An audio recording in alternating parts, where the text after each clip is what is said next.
आलसी लड़के की कहानी। एक बहुत ही भोला भाला सा आलसी लड़का था। वह कोई काम नहीं करना चाहता था, बस खाना खाता, घूमता और सोते रहता था। एक दिन उसे किसी ने बताया कि एक आश्रम है जहाँ पर कुछ नहीं करना पड़ता है और हर दिन 2 समय का खाना और नाश्ता मिलता है। तुम वहाँ जाकर के रहो। उस आलसी लड़के ने सोचा कि ये तो बहुत ही बढ़िया है और वह उस आश्रम में जाकर रहने को सोचा। और फिर वह भोला भाला आलसी लड़का अपना सारा सांसारिक जीवन छोड़कर उस आश्रम में जाकर रहने लगा। आश्रम में गुरुजी रहते थे। वह कुछ समय सबको प्रवचन देते हैं। वह आलसी लड़का सुनता था, बाकी समय आराम करता था और फिर भर पेट खाना खाकर सो जाता था। ऐसे ही उस लड़के का दिन गुजरता गया। एक दिन उस आश्रम में कुछ भी नहीं बना। नाश्ते के समय नाश्ता नहीं मिला। उसने सोचा नाश्ता नहीं मिला, भोजन तो मिलेगा। अब भोजन के समय भी उसे भोजन नहीं मिला। लड़का दौड़ करके गुरुजी के पास आया और उनसे पूछा कि आज भोजन क्यों नहीं बना। गुरुजी ने कहा कि बेटा आज एकादशी है और जितने भी आश्रम में सदस्य हैं उनका उपवास है और तुम्हारा भी आज उपवास है, आज भोजन नहीं बनेगा।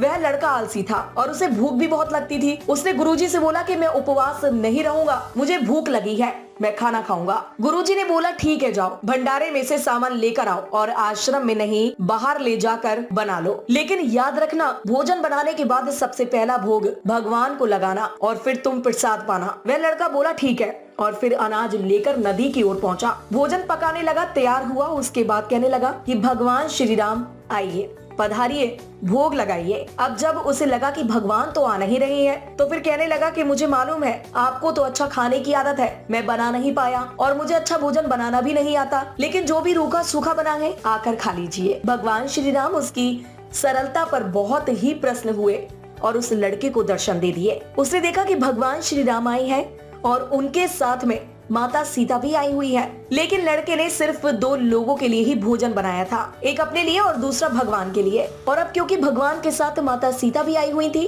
तो उसने उस भोजन को माता सीता और भगवान के सामने ग्रहण करने के लिए रख दिया। भगवान श्री राम और माता सीता ने भोजन किया और उसके बाद जब वह जाने लगे तो ये भोला सा आलसी सा लड़का बोला कि प्रभु आप आए, दर्शन दिए, बहुत अच्छा लगा, मुझे खाने को कुछ नहीं मिला, लेकिन कोई बात नहीं, लेकिन आपसे एक विनती है कि अगली बार जब आप आएंगे तो कितने लोग आएंगे ये बता दीजिए ताकि मैं उतने लोगों के लिए भोजन बनाकर रखूं। भगवान श्री राम मन ही मन मुस्कुराए और फिर अंतर ध्यान हो गए। लड़का आश्रम गया, दिन बीतता गया और फिर एकादशी का दिन आया और इस बार उसने 3-4 लोगों के लिए अनाज लेकर के खाना बनाने के लिए नदी किनारे पहुंचा और उसने बड़े प्रसन्नता से भोजन बनाया और इंतजार करने लगा कि प्रभु आइए और भोग लगाइए। इस बार लड़का देखता है कि भगवान श्री राम पूरा राम दरबार लेकर आए हैं, जैसे माता सीता, लक्ष्मण, भरत, हनुमान जी और सभी लोग आए हैं। लड़के ने 3-4 लोगों का भोजन बनाया था और इस बार भी भोजन कम पड़ गया। लड़के ने निराश होकर भोजन को प्रभु के आगे रख दिया। उन्होंने भोजन किया और फिर चले गए और इस बार भी लड़का फिर से भूखा रह गया। अब लड़का फिर आश्रम गया, दिन बीतता गया और फिर एकादशी का दिन आया और इस बार गुरुजी से कहने लगा कि गुरुजी मुझे इस बार थोड़ा ज्यादा अनाज चाहिए। गुरुजी सोचने लगे कि यह इतना सारा अनाज का करता क्या है, कहीं इसे बेचता तो नहीं है।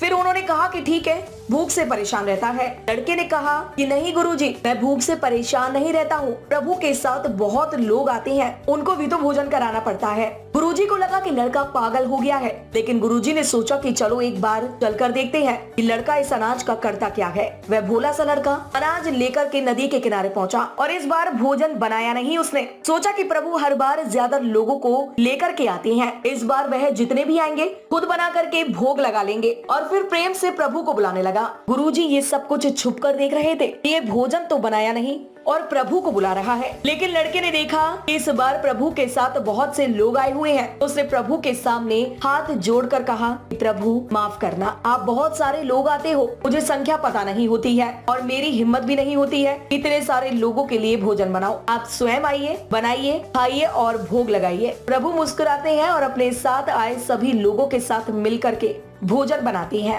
गुरुजी ये सब छुप कर देखते हैं और फिर लड़के के पास आकर कहते हैं कि तुम ये क्या कर रहे हो। लड़का कहता है गुरुजी आपको दिख नहीं रहा है कि भगवान श्री राम पधार चुके हैं, माँ सीता आई हुई है, हनुमान जी आए हैं और भी सभी लोग आए हुए हैं, भोजन बन रहा है। गुरुजी ने बोला पागल हो गया है, मुझे तो कोई नहीं दिख रहा है। लड़का गुस्सा हो गया और बोला, प्रभु आप ये क्या कर रही हो? एक तो मुझे भूखा रखा है और गुरुजी को दर्शन नहीं दे रही हो, जो मुझे पागल समझ रही है। कृपया करके गुरुजी को दिख जाओ। भगवान बोले, नहीं मैं इन्हें नहीं दिख सकता। लड़का बोला, क्यों नहीं दिख सकते? मेरे गुरुजी तो बहुत महान है, बहुत बड़े ज्ञानी और ज्ञाता है। भगवान बोले, हाँ ज्ञानी और ज्ञाता होंगे, लेकिन तुम्हारी तरह सरल नहीं है। जो सरलता तुम में है वो तुम्हारे गुरुजी में नहीं है। लड़के ने ये बात गुरुजी से कह दी। भगवान श्री राम कह रही है कि आप में सरलता नहीं है, आप मेरी तरह सरल नहीं है, इसलिए आपको नहीं दिख सकते।